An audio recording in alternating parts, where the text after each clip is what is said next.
یہ جو چھپ کر کیا گیا صدقہ ہے، ایک حدیث کا مفہوم آتا ہے، یہ انسان کو سوء الختام سے بچاتا ہے، بری اینڈنگ سے بچاتا ہے، بری موت سے بچاتا ہے، ناگہانی موت سے بچاتا ہے۔ خوب صدقہ کیا کریں، خوب صدقہ کیا کریں، اللہ کی رحمت آپ کے اوپر نازل ہوگی۔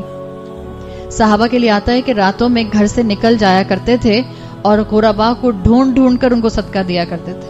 بعض صحابہ کے لیے آتا ہے خاموشی سے ان گھروں کے باہر جن کے بارے میں وہ جانتے تھے کہ یہ غریب ہیں، ان کے گھروں کے باہر کھانا رکھ کر چلے جایا کرتے تھے، اناج رکھ کے چلے جایا کرتے تھے، سیکرٹ صدقہ کیا کرتے تھے۔ حضرت ابو ہریرہ سے صحیح مسلم میں حدیث آتی ہے جس کا مفہوم یہ ہے کہ ایک شخص تھا، آپ صلی اللہ علیہ وسلم نے بتایا ماضی میں ایک شخص تھا جس کو چھپ کر صدقہ کرنے کا بڑا شوق تھا۔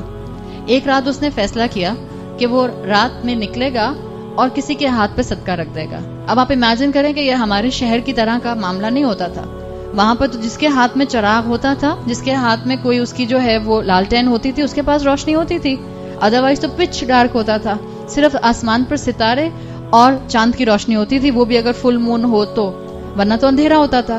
تو لوگ چلتے ہوئے بس ایک سایہ دیکھا کرتے تھے کہ کوئی چلتا ہوا آ رہا ہے، یہ نہیں پتا چلتا تھا کہ کون چلتا ہوا آ رہا ہے۔ تو اس شخص نے فیصلہ کیا کہ یہ رات میں جائے گا اور چھپ کر صدقہ کرے گا۔ اس میں آتا ہے تصدق اللیل علی زانیہ، اس نے کیا کیا، اس نے اندھیرے میں ایک پروسٹیٹیوٹ کے ہاتھ پہ صدقہ رکھ دیا۔ جب صبح اٹھا اور شہر میں گیا تو لوگوں میں باتیں ہو رہی تھیں، اس نے سنا، وہ لوگ باتیں کر رہے تھے کہ تمہیں پتا چلا رات میں کسی نے زانیہ کے ہاتھ پر صدقہ رکھ دیا۔ یہ گھر گیا، اس نے اللہ سے دعا کی اور کہا اللہم لک الحمد، اللہ میں نے تو صرف آپ کے لیے صدقہ کیا تھا مگر یہ تو ایک پروسٹیٹیوٹ کے ہاتھ پہ چلا گیا۔ تو اس نے ارادہ کیا وہ اگلی رات پھر جائے گا اور پھر چھپ کر صدقہ کرے گا۔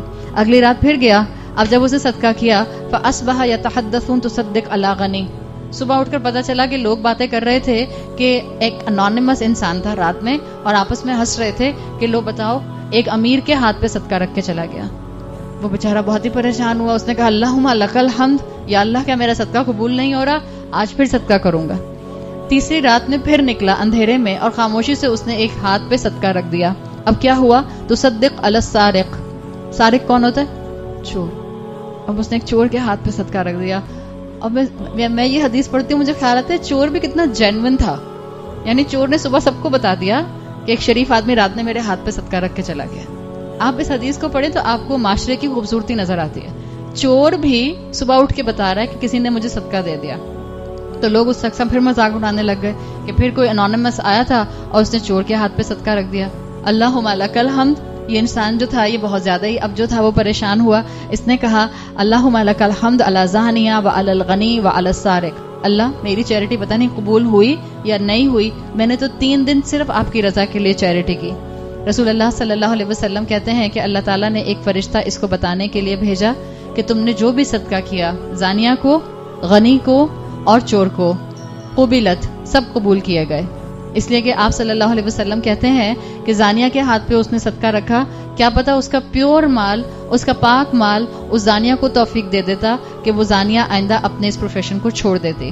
غنی کے ہاتھ پہ صدقہ رکھا، وہ تو خود غنی تھا تو وہ غنی اس کو فردر صدقہ کر دیتا تو اس شخص کو دوہرا ثواب ملتا۔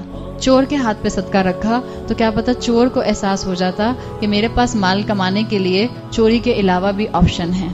جب اللہ رزق دینا چاہتا ہے تو خاموشی سے ایسے ہی پکڑا دیتا ہے۔ تو یہ ایک طریقہ کار تھا۔ آپ نے زین العابدین کا نام سنا ہے، رسول اللہ صلی اللہ علیہ وسلم کے گریٹ گرینڈ سن۔ زین العابدین کے لیے مشہور تھا کہ ان کی موت کے بعد یہ بات ڈسکلوز ہوئی جو کتابوں میں ملتی ہے کہ ہر رات تقریباً 100 گھروں کے باہر مدینہ میں کوئی نہ کوئی کھانے کی چیز چھوڑ کر آ جایا کرتے تھے۔ بعض دفعہ بڑی بڑی بوری اناج کی اٹھا کے کسی غریب کے گھر کے باہر رکھایا کرتے تھے۔ وہ تو جب ان کا انتقال ہوا اور ان کو غسل دیا گیا تو ان کے شولڈرز کے اوپر بوری اٹھانے کے، بوجھ اٹھانے کے نشانات سے پتہ چلا۔